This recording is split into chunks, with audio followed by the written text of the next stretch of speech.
Hi everyone, welcome back to my channel. My name is Nikki. So आज है हमारी class का डे 14 एंड ये हमारी फ्री सर्टिफिकेट क्लास है। सो आज से हमारा जो टॉपिक स्टार्ट हो रहा है वो है आई मेकअप। तो इसमें हम सब कुछ सीखेंगे, आई का बेस कैसे बनाना है एंड एवरीथिंग, मतलब सब कुछ हम इसमें सीखेंगे। अब तक हमने क्या सीखा, फेस का बेस हमें कैसे रेडी करना है वो हमने सीखा। तो अभी तक जो हमने सीखा ना वो थोड़ा सा इजी था, लेकिन अब यहाँ से हम जो सीखने वाले हैं थोड़ा सा मुश्किल है। क्योंकि आपने देखा होगा कि हम कोई हल्दी मेकअप करते हैं, पार्टी मेकअप करते हैं, एंगेजमेंट मेकअप करते हैं या फिर कोई भी डिफरेंट टाइप के हम मेकअप करते हैं, तो हमारा फेस का जो बेस होता है वो हम एक ही तरीके से बनाते हैं। फ़र्क बस इतना होता है कि हम प्रोडक्ट की जो क्वांटिटी है वो कम ज़्यादा यूज़ करते हैं, दैट्स इट। लेकिन बेस बनाने का जो तरीका है, प्रोडक्ट की जो एप्लीकेशन है वो एक ही तरीके की होती है ना। लेकिन आई मेकअप एंड लिपस्टिक ये मेकअप में बहुत इंपॉर्टेंट रोल प्ले करता है, क्योंकि इसी के साथ डिफरेंट नेम देते हैं, ठीक है। आई मेकअप के बाद ही हम हमारे किसी भी लुक को एक नाम दे सकते हैं। जैसे कि हमने हल्दी मेकअप किया है तो हम उसमें हल्दी कलर का यूज़ करेंगे, येलो कलर, पर्पल कलर, इस तरीके के यूज़ करेंगे। अगर हम मेहंदी मेकअप कर रहे हैं तो हम मेहंदी कलर का यूज़ करेंगे। इस तरीके से हम करते हैं ना। पार्टी मेकअप कर रहे हैं तो हम ग्लिटर्स का यूज़ करेंगे, शिमर्स का यूज़ करेंगे। तो इस तरीके से होता है एंड देन हम उसे एक नाम देते हैं कि ये पार्टी मेकअप है, ये हल्दी मेकअप है, ये इंगेजमेंट मेकअप है, ये मेहंदी मेकअप है, इस तरीके से, ठीक है। तो ये होता है मेकअप। मेकअप का बेस बना लेना, इसे हम मेकअप लुक नहीं कहते हैं। फेस का बेस जब हम बनाते हैं तो वो हम हर लुक के लिए एक ही तरीके से बेस बनाते हैं। लेकिन जब आई मेकअप हम करते हैं, जब हम लिपस्टिक लगाते हैं, तो तब जाके उसे हम एक नाम दे सकते हैं कि ये हल्दी मेकअप है, ये मेहंदी मेकअप है, ये पार्टी मेकअप है ना। तो इसीलिए आई मेकअप का जो टॉपिक है वो थोड़ा सा बहुत डीपली सीखने वाला है। तो हम इसे थोड़ा सा डीप में ही सीखेंगे एंड सब कुछ हम इसमें जानेंगे कि कैसे करना है, क्या करना है, ओके। हमने जो सीखा है ना वो भी बहुत इम्पॉर्टेंट है। फेस का बेस अगर सही नहीं बनता है तो फिर हमारा जो मेकअप है वो ख़राब हो जाता है, पैचेस छोड़ता है या फिर बहुत सारी प्रॉब्लम्स हो जाती है। तो ऐसा नहीं है कि मैं आई मेकअप इम्पॉर्टेंट है कह रही हूँ तो सिर्फ आपको आई मेकअप पे ही फोकस करना है। दोनों ही चीज़ें काफ़ी ज़्यादा इम्पॉर्टेंट हैं, लेकिन इसके साथ हम हमारे एक लुक को नाम देते हैं, है ना। आई के बारे में जानना है, आई मेकअप को कैसे करना है ये जानना है, क्योंकि बहुत डिफरेंट टाइप्स की आइज़ होती है ना। किसी की आइज़ बड़ी होती है, किसी की छोटी होती है, तो उस पर हमें कैसे आई मेकअप करना है ये सब कुछ हम जानेंगे, ओके। एंड आप सबको मेरी आवाज़ थोड़ी सी डिफरेंट आ रही होगी तो मेरा ना थोड़ा सा गला बैठा हुआ है। सो चलिए स्टार्ट करते हैं। तो आज हम आई मेकअप के टॉपिक पे आए हैं। तो सबसे पहले हम जानेंगे आई के शेप्स को एंड साइज़ को। तो सबसे पहले जो आई शेप्स होते हैं वो आपने देखा होगा कि सबके डिफरेंट होते हैं। जैसे कि मेरी जो आइज़ है ना वो थोड़ी सी बड़ी सी है। कुछ लोगों की आइज़ काफ़ी छोटी सी होती है, कुछ लोगों की एकदम ठीक ठाक होती है। तो ऐसे मतलब आइज़ का ना डिफरेंट शेप होता है, वो हम पहले जानेंगे। तो यहाँ पर सबसे पहले है आलमंड आइज़। तो ये ना अखरोट की शेप जैसे होता है। आपको थोड़ा पिक्चर की हेल्प से समझाती हूँ तो आपको थोड़ा सा अच्छे से दिखेगा, ठीक है। तो ये है आलमंड आइज़, दिख रहा है। इसका जो शेप है ना वो अखरोट की तरह होता है एंड कुछ इस तरीके की आइज़ होती है। उसके बाद आता है राउंड आइज़। तो इस आइज़ के शेप को पहचानना बहुत इजी है, क्योंकि इनका जो आइज़ का शेप होता है वो एकदम गोल होता है। मैं आपको यहाँ पर दिखाती हूँ। तो यहाँ आपको दिख रहा है ये एकदम राउंड में होता है इनका आइज़ का शेप, ओके। तो कुछ इस तरीके का शेप होता है कि ये जो पूरा होता है ना ये एकदम गोल होता है। उसके बाद आती है अनटर्न्ड आइज़। तो ये क्या होता है ना, ऊपर की तरफ झुकी हुई होती है, ठीक है। एंड इनका जो फेस का एक्सप्रेशन होता है ना वो स्माइलिंग वाला होता है वो स्माइलिंग वाला नज़र आता है। तो मैं आपको दिखाती हूँ यहाँ पर पिक्चर की हेल्प से। देखो यहाँ पर ये आपको दिख रहा है, यहाँ पे भले ही उसकी नोज़ ना बनी हो, लिप्स ना बने हो, लेकिन यहीं से आपको ना एक स्माइलिंग वाला एक्सप्रेशन नज़र आता है। तो इनकी आँखों में ही मैं वो जादू कह सकती हूँ कि एक ना अलग ही अंदाज़ होता है कि उनकी जो एक्सप्रेशंस होते हैं ना वो एकदम स्माइलिंग वाले नज़र आते हैं, ठीक है।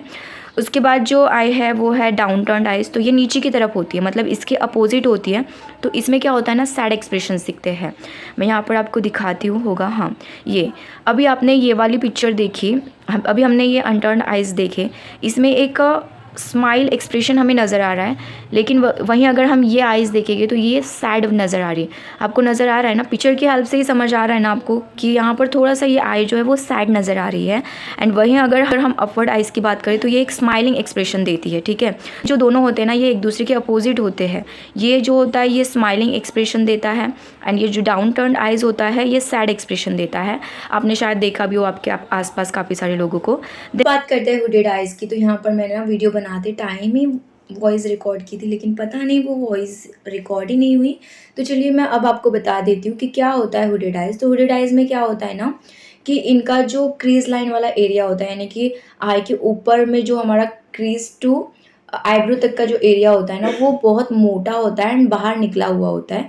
जैसे कि मैं आपको पिक्चर की हेल्प से यहाँ समझाती हूँ। ओके, तो ये पिक्चर आप देख रहे हो, ये पिक्चर से आपको समझ आ रहा होगा कि लाइट आइज एक्चुअल में होती ऐसे ही है, तब जाकर के इनकी आइज जो है ना वो नॉर्मल नजर आती है।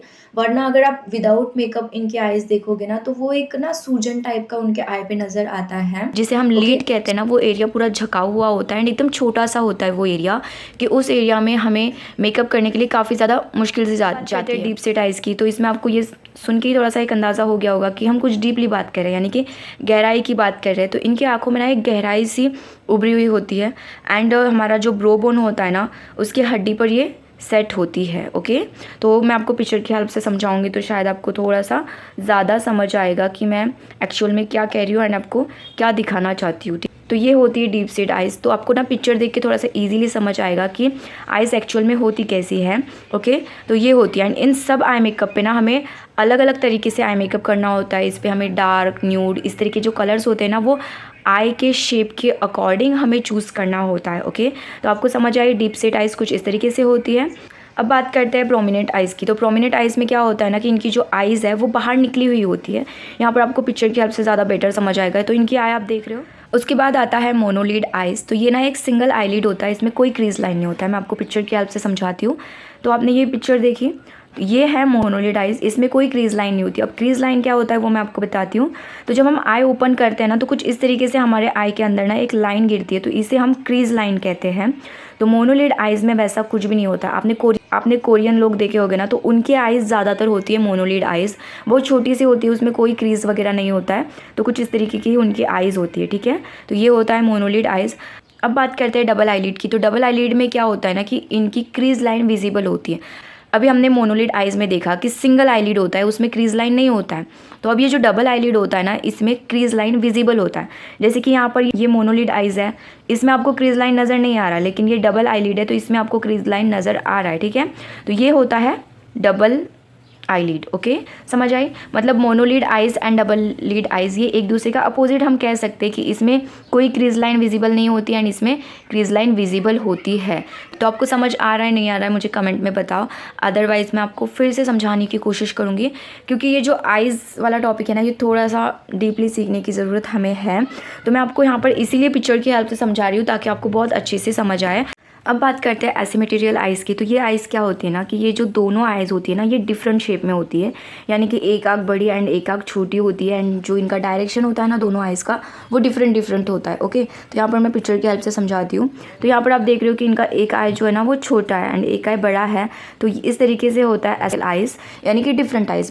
बहुत ईजी होता है एसिमेट्रियल आइज़ को पहचानना। तभी आपने एक चीज़ नोटिस की होगी कि एसिमेट्रियल में क्या होता है ना कि कोई पीपल है जिसका एसिमेट्रियल आइज़ है, तो उसमें क्या होता है, तो वो इंसान किसी और की तरफ देख रहा होता है, लेकिन हमें ऐसा लगता है कि वो हमारी तरफ देख रहा है। तो ये होता है एसिमेट्रियल आई। तो ये होते हैं हमारे आई के शेप एंड इसके साइज। ठीक है, मैंने आपको आईज के शेप्स भी बताए हैं एंड उसको हम कैसे पहचान सकते हैं वो भी मैंने आपको बताया। ठीक है, आई के शेप्स एंड साइज दोनों के बारे में ही यहाँ पर बता दिया है एंड नोट्स मैं आपको कम्युनिटी पोस्ट में देते रहती हूँ, तो आप वहाँ से नोट्स ले सकते हो। ठीक है, तो चलिए आपको आई के शेप एंड साइज़ को समझ आया कि कैसे पता करना होता है। कैसे पता, यानी कि देखकर ये समझ आता है कि ये हुडेड आइज़ है, ये मोनोलिड आइज़ है, ये डबल लिड आइज़ है ना। तो इस तरीके से मतलब इजीली समझ ही आ जाता है। ओके, नहीं समझ आया तो आप मुझे प्लीज़ कमेंट में बताना, मैं फिर से रिपीट करूँगी। ओके, अब हम आई के मेकअप पे आते हैं। तो अब जैसे कि हम फेस के मेकअप में प्राइमर का यूज़ करते हैं, तो उसी तरीके से ना आई का भी एक प्राइमर होता है। तो काफ़ी सारे लोग ना पूछते हैं कि जो फेस पे हम प्राइमर यूज़ करते हैं क्या वो हम आई पे यूज़ कर सकते हैं। तो नहीं, आई के लिए अलग से प्राइमर आता है, लेकिन मोस्टली लोग प्राइमर यूज़ नहीं करते हैं, डायरेक्ट बेस बना लेते हैं। ओके, बट अगर आप कोई लेना चाहते हो तो फिर NYX का ले सकते हो, मिलानी का ले सकते हो, या फिर काफ़ी सारे ब्रांड्स हैं मार्केट में, आप वो ले सकते हो। तो ये मुझे उतना इंपॉर्टेंट लगता नहीं है, तो इसीलिए मैंने भी अभी तक इसमें इन्वेस्टमेंट नहीं की है, बट आपकी अपनी चॉइस, आप करना चाहो तो कर सकते हो। ओके, अब आई का जो बेस है, जिस तरीके से हम फेस का बेस बनाते हैं ना, उसी तरीके से हमें आई का बेस बनाना होता है। लेकिन आई का बेस बनाना बहुत ईजी होता है। हम उसे एक तो वाइट बेस से बना सकते हैं, या फिर कंसीलर के साथ बना सकते हैं, या फिर फाउंडेशन के साथ बना सकते हैं। ओके अगर आपके पास वाइट बेस ना हो तो आप कंसीलर के साथ बना सकते हो, तो या फिर हम लिक्विड या फिर क्रीम कंसीलर का यूज़ यहाँ पर कर सकते हैं।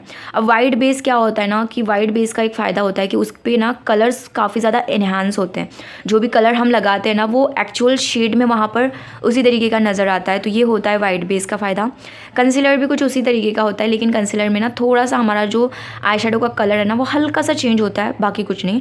एंड फाउंडेशन में भी वही होता है, ठीक है। तो मैं आपको वाइट बेस दिखाती हूँ कि किस तरीके से होता है।